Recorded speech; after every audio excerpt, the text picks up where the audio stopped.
Hey, did you catch the InfoEd's Q3 results? I saw the headline about net profit jumping 60%. I did. It's pretty impressive. InfoEdge, as you know, is the parent company of Naukri, 99 Acres, Jivansati, and Shiksha. It looks like they had a strong quarter, and their net profit rose to 243 crore rupees, while revenue increased by 15%.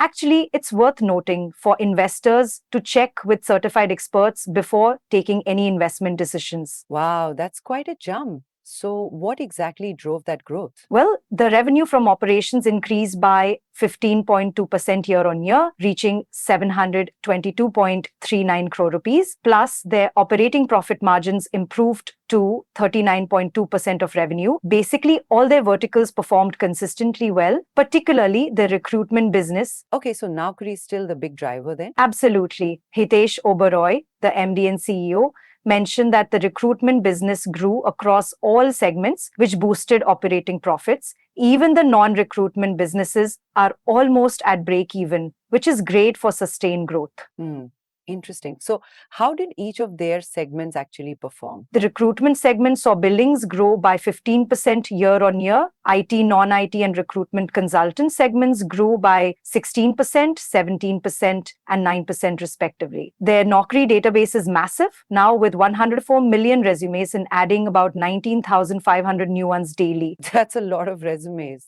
And what about their other ventures like 99 Acres and Jivansati? 99 Acres recorded a 16% year on year growth in billings, driven by more billed customers and higher average billing per customer.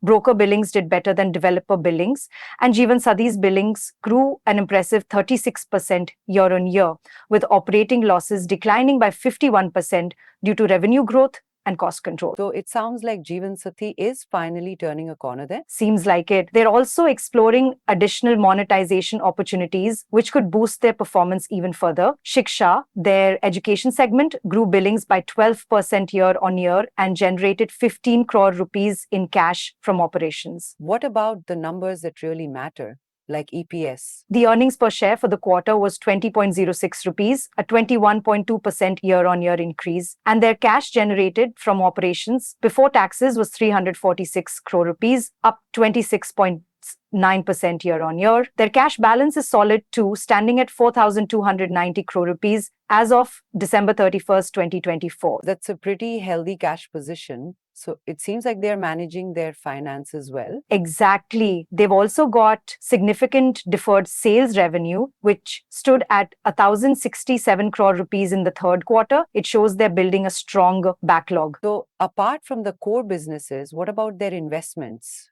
I know InfoEdge has a bunch of those. Right. They have strategic and financial investments. They have stakes in Zomato and PB Fintech, among others. Their balance sheet investments in unlisted entities are worth noting as well. They include various tech-based startups. Do you know the actual numbers? Absolutely. Their financial investments in listed companies include Zomato with a carrying value of 146.5 crore rupees and a 12.43% shareholding, and PB Fintech valued at 575.8 crore rupees with a 12.52% stake. Okay, that's a substantial portfolio. What's their overall take on these results? Where they're definitely highlighting sustained billings improvement and operating margins expansion as key takeaways. Plus, the increased cash generation is a big win. For instance, billings grew 15.8%.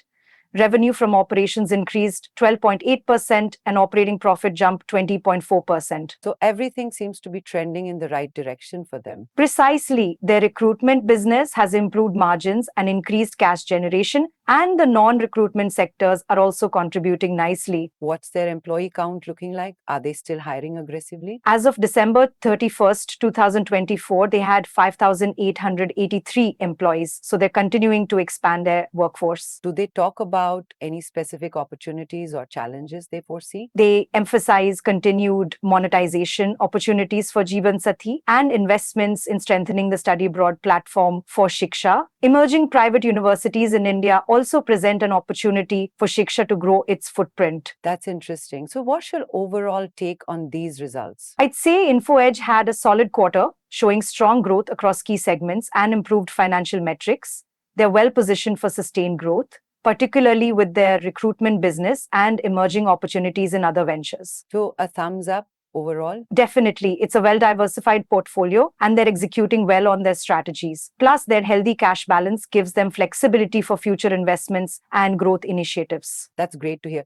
By the way, can you remind me about InfoEdge's core business segments? Sure, they primarily operate in four segments: recruitment, Naukri, real estate, 99 acres, matrimony, Jivan Sathi, and education, Shiksha. They also have strategic and financial investments in various technology based startups. Got it. So to summarize, strong Q3 driven by Naukri with good growth in 99 acres and Jeevan Sati and Shiksha holding its own.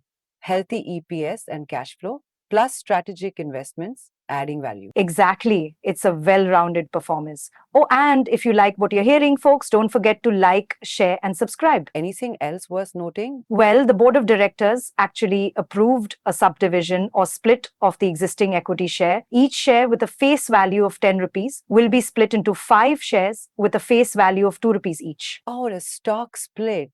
What's the rationale behind that? It's meant to enhance the liquidity of the company's equity shares and encourage more retail investors to participate by making the shares more affordable. The record date for the split will be decided later after shareholder approval. Okay, so that's something investors should watch out for. When is that likely to happen? They expect it to be completed within 2 months from the date of shareholder approval and any other regulatory approvals. Great. Thanks for the breakdown. It's really helpful to get a clear picture of what's happening with InfoEdge. No problem. Always happy to share the insights. So what's your final verdict? The final verdict is that InfoEdge is showing strong performance with good growth across its business segments. The company is also making strategic moves like the stock split, which could make it more appealing to retail investors. Sounds like a company to keep an eye on. Thanks again for the deep dive. This has been super insightful. Anytime, I enjoy breaking down these reports.